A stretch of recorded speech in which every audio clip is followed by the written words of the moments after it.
Break के बाद दोबारा इस्तेकबाल दूसरे पड़ाव पर हम आ गए हैं जी। 9:13 का वक्त हुआ है। फटाफट से एक जरा बैनुल-अक़वामी खबर से पहले आपको रूबरू करवाते हैं, क्योंकि खबर पाकिस्तान से इस वक्त सामने आ रही है और पाकिस्तान से जो अहम और बड़ी खबर सामने आ रही है वो इमरान खान के लिए मुश्किलें और भी बढ़ा रही हैं, क्योंकि चेयरमैन पीटीआई इमरान खान के खिलाफ गिरफ्तारी का वारंट जारी कर दिया गया है। बड़ी खबर इस वक्त जो पाकिस्तानी ज़राए ब्लाग से सामने आ रही है और खबर यह है कि इस्लामाबाद के मजिस्ट्रेट ने साबिक वजीर आज़म पाकिस्तान तहरीक इंसाफ के सरबराह इमरान खान के खिलाफ डिस्ट्रिक्ट एंड सेशन जज ज़ेबा चौधरी के खिलाफ रिमार्क्स पर गिरफ्तारी का वारंट जारी कर दिया है।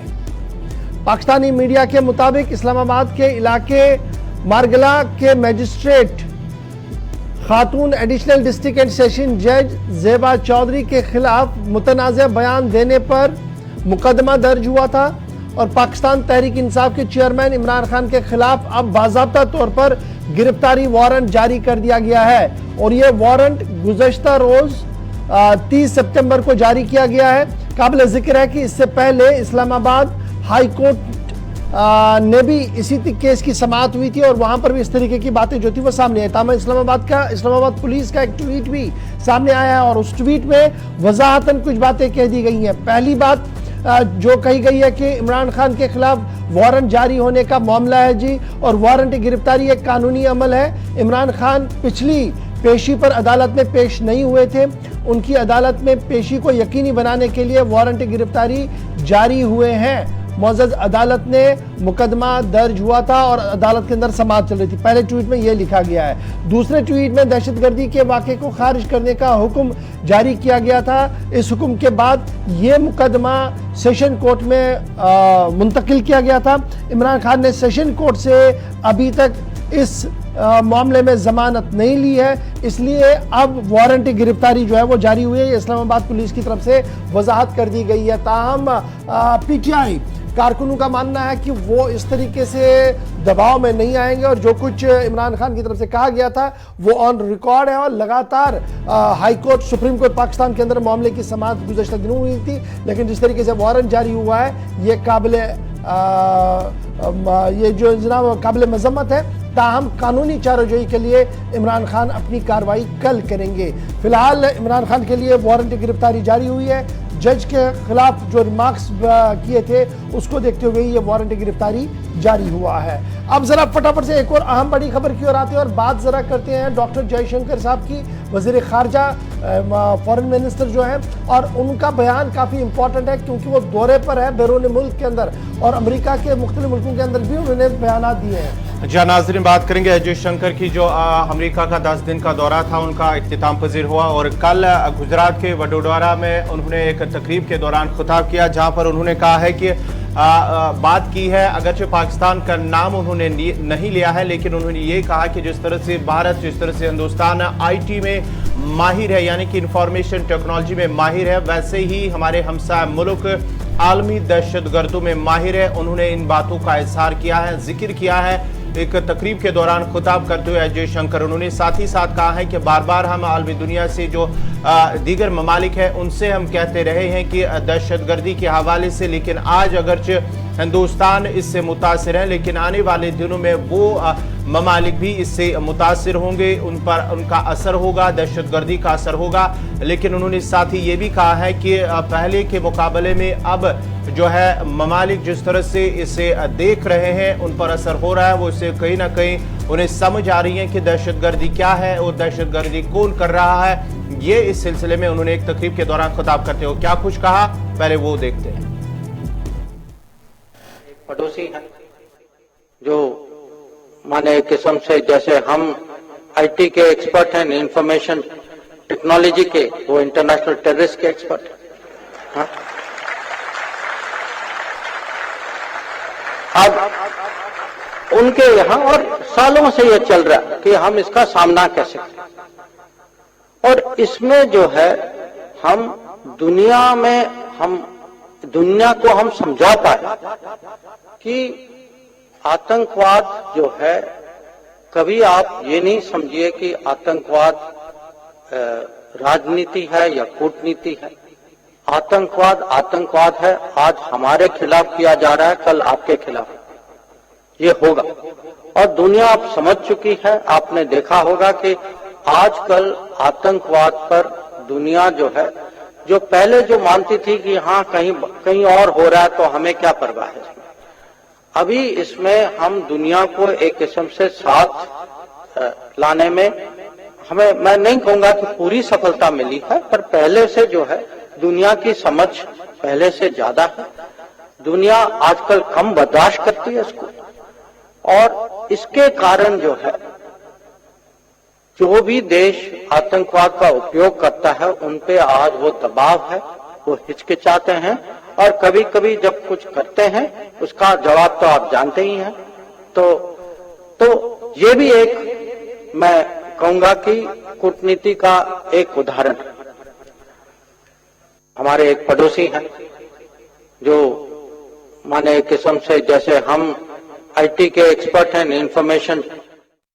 चलिए जी, डॉक्टर जयशंकर साहब को आप सुन रहे थे। जरा एक और अहम और बड़ी खबर की ओर आते हैं और बात सॉकर यानी फुटबॉल की करते हैं, जहां पर फुटबॉल मैच के दौरान हंगामा हुआ और 127 लोगों के अभी तक मारे जाने की खबर आ रही है। इंडोनेशिया में फुटबॉल मैच के दौरान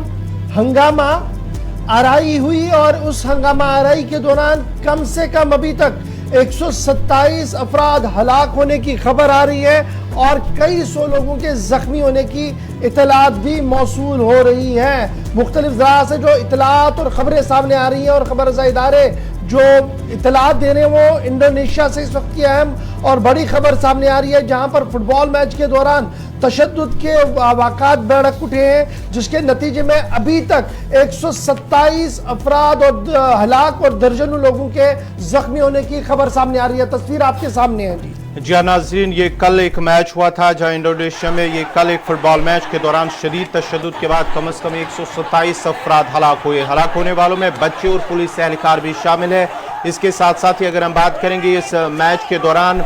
अरीमा फुटबॉल क्लब को उनके होम ग्राउंड पर अपने ही रिवायती खरीफ के हाथों शिकस्त हुई है और उसके बाद ही उनकी खामियों की एक बड़ी तादाद मैदान पर उन्होंने दावा बोल दिया और जिसके बाद ही बड़े पैमाने पर हंगामा फूट पड़ा और इसके में करीब 100 से ज्यादा अफराद शायकीन जो है और साथ ही साथ 2 पुलिस एहलकार मौके पर ही, यानी कि आप देख सकते हैं कि जब ये तशद्दुद हुआ है, भगदड़ मच गई है, तो 100 अफराद मौके पर ही हलाक हुए और 100 के करीब जख्मी हुए हैं, जिनमें से मजीद जो है 30 के करीब जो है 27 मजीद हलाक हुए हैं जख्मों की ताब न लाते हुए, जबकि कई अफराद अभी भी जख्मी और अस्पतालों के अंदर जेर इलाज है। ये कल फुटबॉल मैच के बाद ही जब दोनों क्लबों के दरमियान मैच हो रहा था और जिस ग्राउंड पर ये मैच हो रहा था उनकी शिकस्त हुई है, उसके बाद उनके खामी मैदान पर आए, उन्होंने मैदान पर दावा बोल दिया, जिसके बाद ये पूरी भगदड़ मच गई है। खबर रसा इदारे रॉयटर के मुताबिक अभी तक 127 लोगों के पुरतशद्दुद मामलात में हिलाकत की खबर आई है। फुटबॉल मैच के दौरान इंडोनेशिया में रात देर गए ये तस्वीरें सामने आई है, जहां पर हरीफ टीम ने मैच जीता और मकामी टीम जो वहां पर थी वो हारी, जिसके बाद हंगामा ग्राउंड के अंदर किस तरीके का आपके सामने और पूरा स्टेडियम जो खचाखच भरा हुआ था वहां पर भगदड़ मची है और उस भगदड़ के नतीजे में और मारपीट के नतीजे में अभी तक 127 लोगों के मारे जाने की खबर आ रही है और दर्जनों लोग मजीद घायल है जिनका इलाज मुआवजा भी चल रहा है।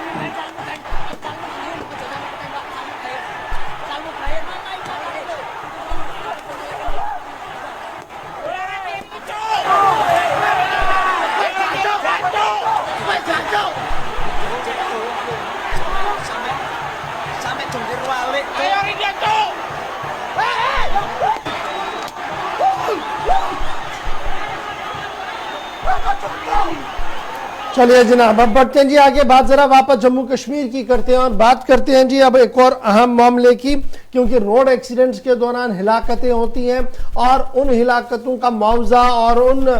जख्मियों का मुआवजे का मामला काफ़ी इल्तिबा में भी पड़ता है। अब इंतज़ामिया भी मुतहरिक हो गई है और मुख्तलिफ चीज़ें जो हैं वो ज़ेर गौर लाई जा रही है। खबर यह है कि श्रीनगर के अंदर रोड एक्सीडेंट्स के हवाले से ऑपरेशनल प्लान को तरतीब दे दिया गया है और ये ऑपरेशनल प्लान जो है वो कल डिप्टी कमिश्नर श्रीनगर की सरबराही वाली मीटिंग के अंदर जो है वो मुनक्किद हो गया है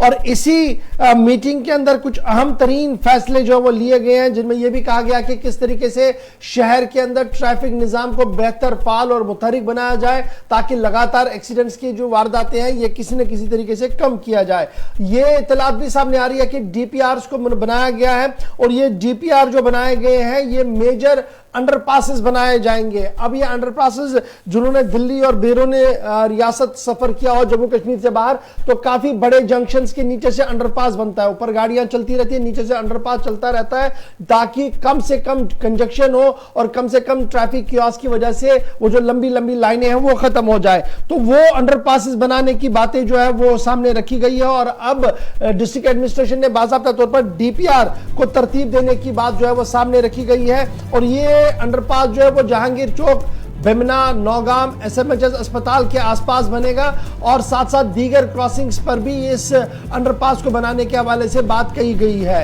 इधर कल जो इतलात सामने आ रही है वो ये भी आ रही है कि इंस्पेक्शन और सर्टिफिकेट सेंटर्स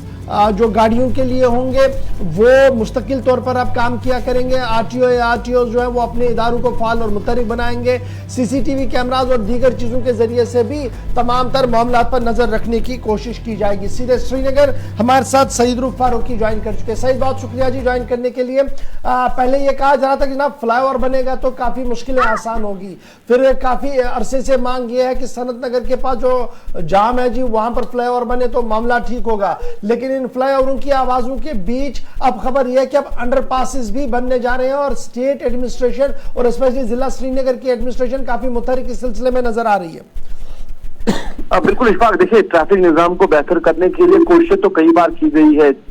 जैसे आपने कहा कि फ्लाईओवर तामीर किए गए कि थोड़ा बहुत तो जो ट्रैफिक दबाव है तो वो कम हो जाए और थोड़ा निजाम में भी बेहतरी आ जाए, मगर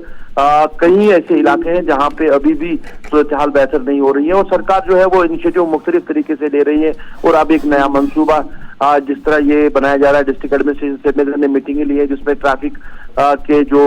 ट्रैफिक डिपार्टमेंट के जो लोग थे वो थे, पुलिस के एहलकार थे, सारी मीटिंग में शामिल थे, और फैसला लिया गया कि किस तरह इसको बेहतर बनाया जाएगा। मगर इसमें लोगों के भी सवाल कुछ है, जो जैसे कल कई बार लोगों ने सवाल किया कि जो लाइट्स लगाई गई थी श्रीनगर में उससे कहीं ना कहीं ट्रैफिक, हमें लग रहा था कि ट्रैफिक निजाम बेहतर हो रहा है, मगर उन पे करोड़ों रुपया खर्च किया गया है, वो कहीं चल नहीं रही है, और जहां कहीं भी वो लगाई गई है वहां पे डाइवर्शन करके उस साइड से ट्रैफिक को बंद कर दिया गया है। लाल चौक की बात करें, जैसे आपने सनत नगर की बात की है, वो ट्रैफिक लाइट जो लगाई गई है वो काम नहीं कर रही है। ये एक बड़ा सवाल है, क्योंकि इस पे जब ये इनिशिएटिव सरकार ने लिया था तब कहा गया था कि ट्रैफिक रूल्स को इम्प्लीमेंट करने के लिए ये चीजें जो है सामने लाई जा रही है। इस पे करोड़ों रुपया खर्च हुआ है, फिर वो पैसा खर्च करने के बाद भी उन ट्रैफिक लाइट्स का इस्तेमाल नहीं हो रहा है बेशतर श्रीनगर की जहां पे ये लगाई गई है। अब निजाम को बेहतर करने के लिए सरकार तो कोशिश करती रहती है। अगर हम शहर श्रीनगर की बात करें, अभी रूरल एरियाज की बात करें, टाउन की बात करें, डिस्ट्रिक्ट हेडक्वार्टर्स की बात करें, ट्रैफिक निजाम जो है वो कहीं ना कहीं जो है बेहतर नहीं हो रहा है, और उसको बेहतर करने के लिए जिन चीजों को सामने लाने की जरूरत है वो चीजें अभी प्रॉपरली सामने नहीं आ रही। फिलहाल श्रीनगर की बात है, एडमिनिस्ट्रेशन मुतहरिक हो गई है, कहा जा रहा है कि अब ये जो नया मंसूबा है ये कब मुकम्मल होगा, इस पे कब काम शुरू होगा वो कह नहीं सकते हैं, मगर फिलहाल डिस्ट्रिक्ट डेवलपमेंट कमीशन ने कहा कि श्रीनगर में ट्रैफिक को सुधारने के लिए ये जरूरी है। बहुत बहुत शुक्रिया जी हमारे साथ ज्वाइन करने के लिए। सईद रूफ फारूकी श्रीनगर से अपडेट करने बढ़ते हैं जी आगे। बात जरा उस अहम और उस सन्नत की करते हैं जो शायद एक ज़माने में काफ़ी उरूज पर थी, फिर हालात की मार पड़ी और फिर जवाल पजीर हुई, फिर उठने की कोशिश में है, वो शहद की सन्नत है। और शहद की सन्नत के साथ भी हमारे बहुत सारे लोग जो है वो जुड़े हुए हैं, और इस बार जम्मू कश्मीर इंतज़ामिया ने इस पूरे मामले पर भी एक और कदम उठाने का फैसला लिया है। और जो इतलात हमारे पास है वो हनी ग्रोवर्स के लिए काफ़ी अच्छी है, क्योंकि खबर यह आ रही है कि सरकार की तरफ से अब बाज़ाब्ता तौर पर GI टैगिंग कराने का सिलसिला तेज किया गया है, और कश्मीर से बनने वाले शहद पर बाज़ाब्ता तौर पर GI टैगिंग होगी, ताकि कश्मीर के नाम पर बनने वाला शहद जो है वो दुनिया भर के मार्केट में और मुल्क के मार्केट में गलत लेबलिंग के साथ ना आए, यानी कोई गलत चीज कश्मीर के नाम पर ना बिके, इसलिए जीआई टैगिंग को सरकार जो है वो सोच रही है और इस सिलसिले में प्रपोजल को मूव किया गया है। न सिर्फ जीआई टैगिंग के हवाले से काम किया जा रहा है, बल्कि सरकार इस हद तक भी आ गई है कि कश्मीर और जम्मू में पैदा होने वाले शहद के लिए बाकायदा तौर पर ई मार्केटिंग प्लेटफॉर्म को भी ढूंढा जाए, जहां पर बी कीपर जो है वो अपने प्रोडक्ट को बेच सके, यानी जो आपका शहद रेडी टू सेल होता है उसे आप ऑनलाइन बेचेंगे। उस सिलसिले में बाकायदा तौर पर ई मार्केटिंग प्लेटफॉर्म के साथ भी राब्ता जो है वो कायम किया गया और इस सिलसिले में माना जा रहा है कि कदम जो है वो उठाए जा रहे हैं। ऑर्गेनिक सर्टिफिकेट फॉर हनी, यानी ऑर्गेनिक सर्टिफिकेट ये जी किसी भी दवाई से और किसी भी और चीजों से मुनज़्ज़ह है, साफ है, पाक है, इस सिलसिले में ऑर्गेनिक सर्टिफिकेट का भी सिलसिला जो है वो दिया जाएगा। और गवर्नमेंट जो है इस सिलसिले में डिजीज डायग्नोस्टिक लैब का क़याम अमल में लाने जा रही है, ताकि हर तरह से इन ग्रोवर्स को फायदा मिले जो हनी इंडस्ट्री के साथ जुड़े हुए हैं, शहद की इंडस्ट्री के साथ जुड़े हुए हैं, बी कीपर्स हैं, उन्हें किसी न किसी तरीके से राहत मिले, मार्केट भी उन्हें मिले, सही तरीके से वो प्लेस भी अपनी चीज को कर सके और साथ साथ उन्हें फायदा मिले और ज्यादा से ज्यादा लोग जो है वो यहां पर आए।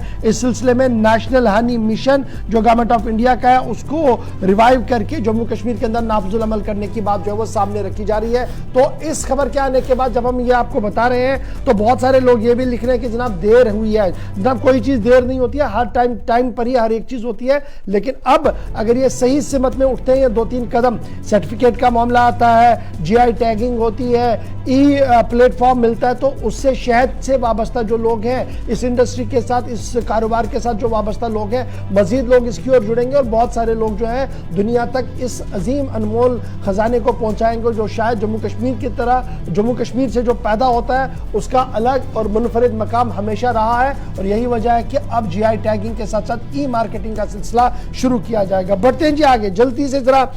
2 और बातें आपके साथ शेयर करनी है, लेकिन उससे पहले जरा सयाहत की बात करते हैं। जम्मू कश्मीर को लोग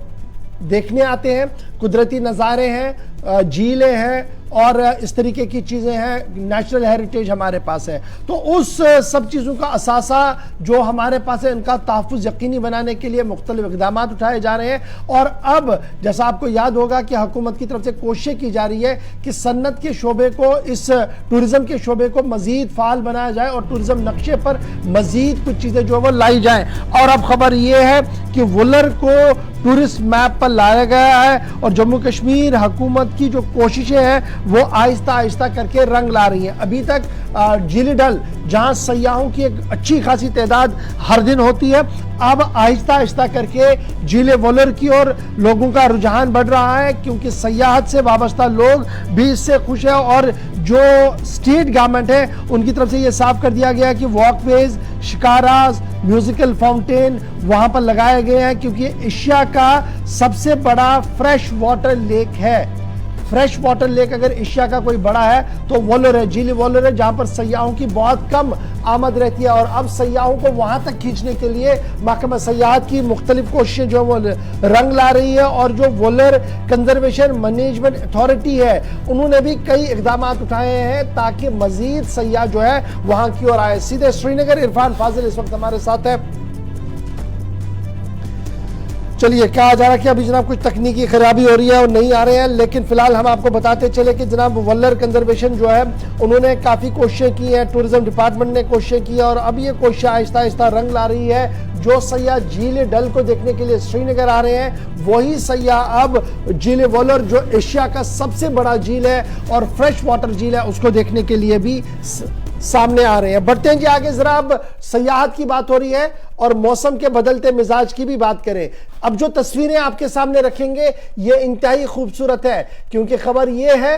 कि कश्मीर के बालाई इलाके पहाड़ों के ऊपर, यानी गुलमर्ग की पहाड़ियों के ऊपर वाले हिस्से में हल्की और दरमियाना दर्जे की बर्फ जो है वो दिख रही है। और अलल सबा आज ये तस्वीरें हमारे पास आई है, पहली तस्वीर जम्मू कश्मीर से जहां पर बर्फबारी रात देर गए हल्की हल्की जरूर हुई है और उसका असर पहाड़ों पर साफ नजर आ रहा है। जी हाँ नाज़रीन, बात करेंगे सयाहती मकाम गुलमर्ग की। और सयाहती मकाम गुलमर्ग के सनशाइन चोटी और अफरवट की पहाड़ी पर मौसम की पहली बर्फबारी, ये तस्वीरें आप देख सकते हैं। पहली तस्वीरें हैं जो